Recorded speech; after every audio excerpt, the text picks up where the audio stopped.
Sexual urgency, what a woman's laughter can do, and the nature of true virility.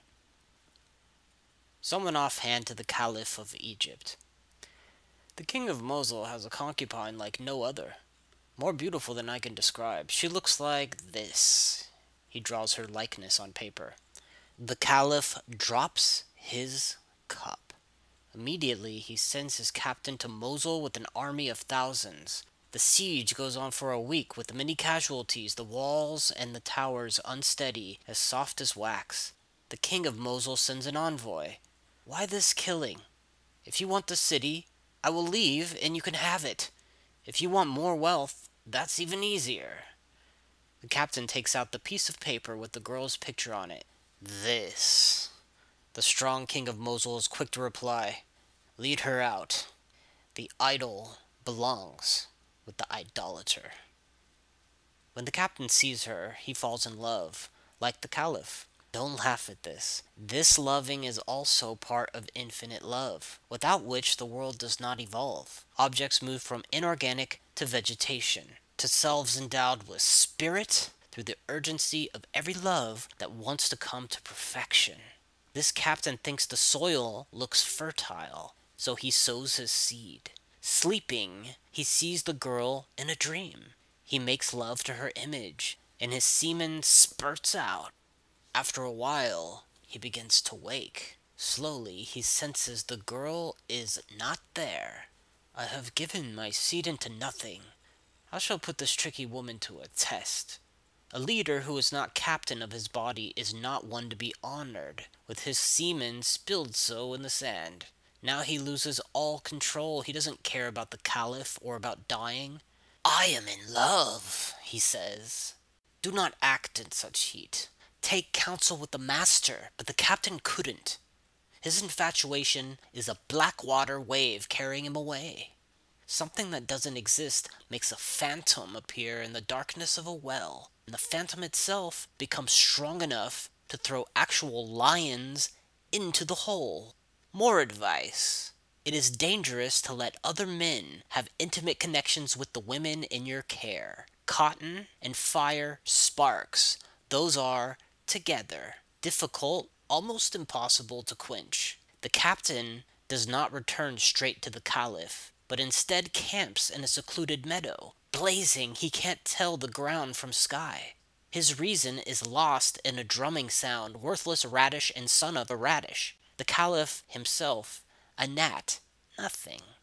But just as this cultivator tears off the woman's pants and lies down between her legs, his penis moving straight to the mark, there's a great tumult and a rising cry of soldiers outside the tent.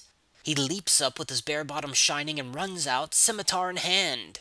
A black lion from a nearby swamp has gotten in among the horses. Chaos! The lion jumping 20 feet in the air, tents billowing like an ocean. The captain quickly approaches the lion, splits his head with one blow, and now he's running back to the woman's tent. When he stretches out her beauty again, his penis goes even more erect. The engagement, the coming together, is as with the lion. His penis stays erect all through it, and it does not scatter semen feebly. The beautiful one is amazed at his virility. Immediately, with great energy, she joins with his energy, and their two spirits go out from them as one. Whenever two are linked this way, there comes another from the unseen world. It may be through birth, if nothing prevents conception, but a third does come when two unite in love or in hate. The intense qualities born of such joining appear in the spiritual world. You will recognize them when you go there. Your associations bear progeny. Be careful, therefore, wait, and be conscious before you go to meet anyone. Remember, there are children to consider.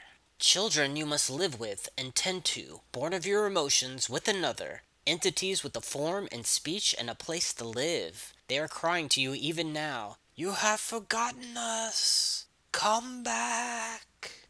Be aware of this. A man and a woman together always have a spiritual result.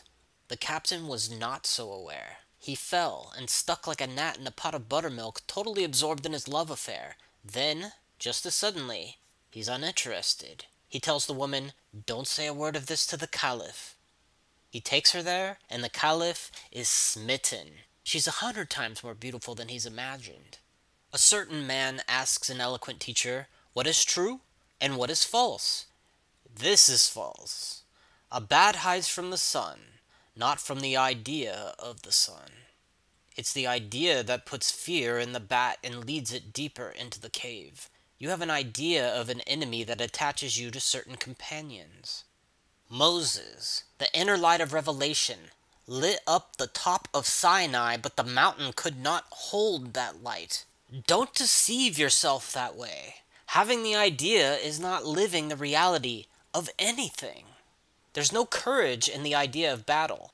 The bathhouse wall is covered with pictures and much talk of heroism. Try to make an idea move from ear to eye, then your woolly ears become as subtle as fibers of light.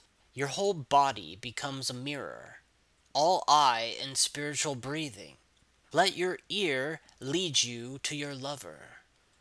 So the Caliph is mightily in love with this girl. His kingdom vanishes like lightning.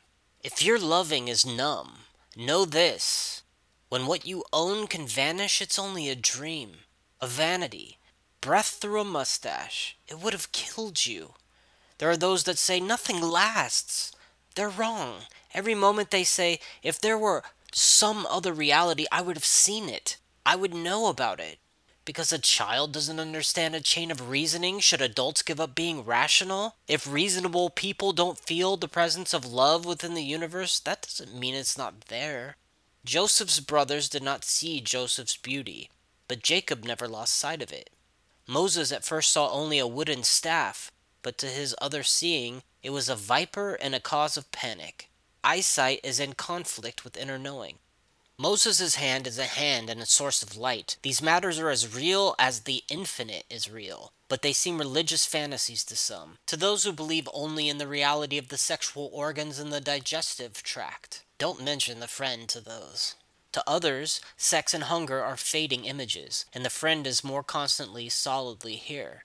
Let the former go to their church, and we'll go to ours. Don't talk long to skeptics or those who claim to be atheists. So the Caliph has the idea of entering the beautiful woman, and he comes to her to do his wanting. Memory raises his penis, straightening it in thought, toward the pushing down and the lifting up which make that member grow large with delight. But as he actually lies down with the woman, there comes to him a decree from God to stop these voluptuous doings.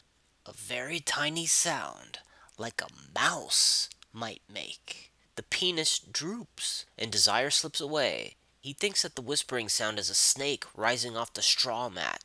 The girl sees his drooping and sails into fits of laughing at the marvelous thing. She remembers the captain killing the lion with his penis standing straight up. Long and loud her laughter. Anything she thinks of only increases it, like the laughter of those who eat hashish. Everything is funny. Every emotion has a source and a key that opens it. The Caliph is furious. He draws his sword. What's so amusing? Tell me everything you're thinking. Don't hold anything back. At this moment, I'm clairvoyant. If you lie, I'll behead you. If you tell the truth, I'll give you your freedom. He stacks 7 Qurans on top of each other and swears to do as he says. When she finally gets hold of herself, the girl tells all, in great detail, of the camp in the meadow, the killing of the lion, the captain's return to the tent with his penis still as hard as the horn of a rhino, and the contrast with the Caliph's own member sinking down because of one mouse whisper. Hidden things always come to light. Do not sow bad seed, be sure they'll come up. Rain and the sun's heat make them rise into the air. Spring comes after the fall of the leaves, which is proof enough of the fact of resurrection. Secrets come out in spring, out from earth lips into leaf. Worries become wine headaches. But where did the wine come from? Think. A branch of blossoms does not look like seed. A man does not resemble semen. Jesus came from Gabriel's breath, but he is not in that form. The grape doesn't look like the vine. Loving actions are the seed of something completely different, a living place. No origin is like where it leads to. We can't know where our pain is from. We don't know all that we've done. Perhaps it is best that we don't. Nevertheless, we suffer for it. The Caliph comes back to his clarity. In the pride of my power, I took this woman from another, so of course someone came to knock on my door. Whoever commits adultery is a pimp for his own wife. If you cause injury to someone, you draw that same injury toward yourself. My treachery made my friend a traitor to me. This repetition must stop somewhere. Here, in an act of mercy. I'll send you back to the captain, saying another of my wives is jealous, and since the captain was brave enough to bring you back from Mosul, he shall have you in marriage. This is the virility of a prophet. The Caliph was sexually impotent, but his manliness was most powerful.